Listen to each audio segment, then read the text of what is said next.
nuevo.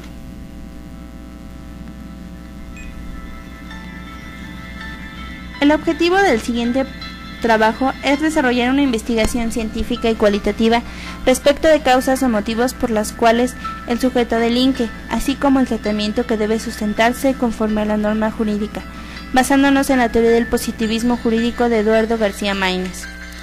Esto lo fundamentaremos a través de las siguientes preguntas. ¿Por qué? Manejaremos las causas que impulsan al individuo a delinquir, interpretando su conducta indiciada por factores sociales, ambientales, psicológicos, involucrados en el contexto social donde se desenvuelve. ¿Cómo?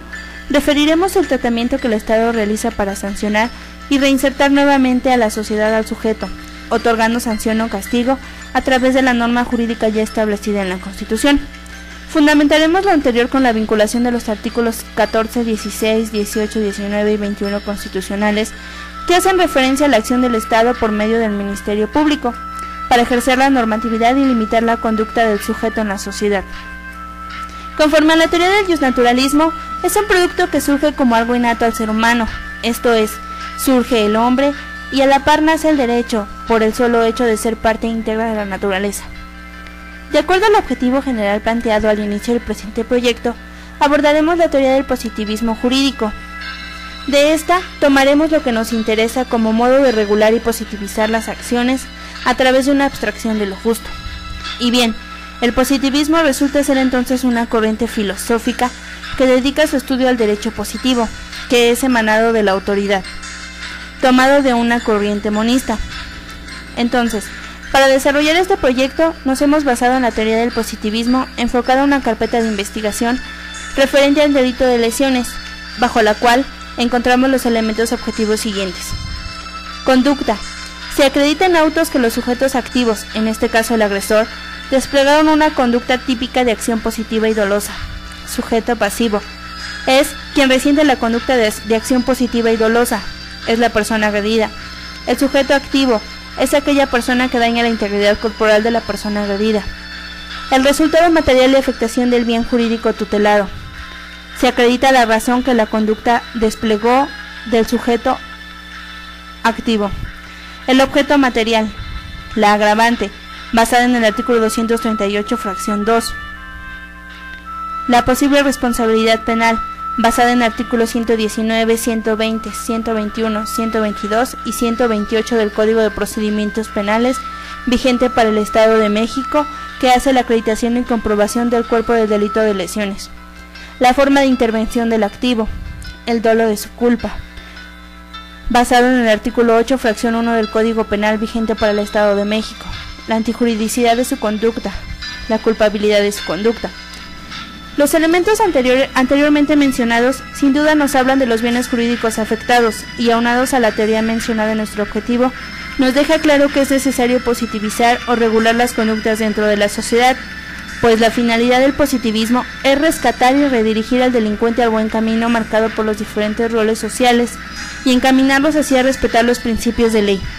En la querella antes mencionada de lesiones, el afectado exige a través de la misma el respeto a sus derechos y a sus bienes jurídicos.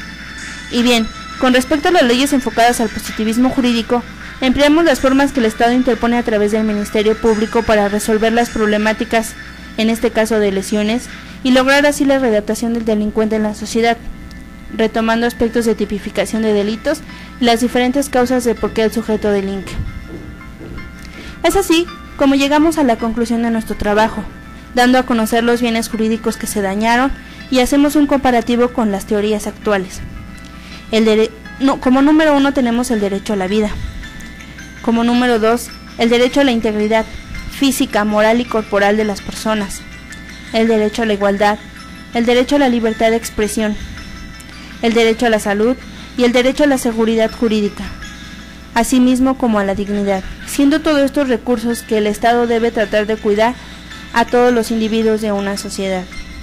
Asimismo, denotamos también que otra parte muy dañada en esta querella de lesiones es la axiología jurídica, pues se dice que el valor que debe aplicarse de acuerdo a los tribunales y a las sentencias que deben otorgarse es la justicia, pues cada quien debe tener lo que le es justo. Comparado a las teorías del derecho del siglo XXI, tenemos los derechos rescatados, El derecho del demandante es a pedir protección y reparación de daños, así como al desahogo de pruebas de cargo. El inculpado tiene derecho de defenderse y negar cualquier acto culposo, pruebas de descargo. Al inculpado se le hace saber de su delito, de acuerdo a los artículos constitucionales ya antes mencionados. Tenemos como concepto básico daño a la integridad física de un sujeto a otro. Se hace una valoración médica. Se tiene un intermediario en resolución de conflicto, que es el Ministerio Público. Se le hace una averiguación previa sobre el delito existente. Se hace una confrontación. Y el Ministerio Público da un castigo al inculpado después de haber obtenido pruebas de culpabilidad o inculpabilidad. Al inculpado se le obliga a pagar el daño a la víctima.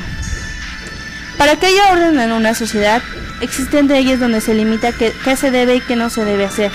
Existen ciertos organismos que sirven para intervenir y dar aplicaciones de estas para resolver un conflicto donde se daña la integridad de un individuo. Al momento que una sociedad va cambiando, se van desanchando viejas y creando nuevas leyes, de acuerdo al cambio que se genera en la sociedad, para que la ley pueda ser justa y sobre todo legítima. Muchas gracias por su atención.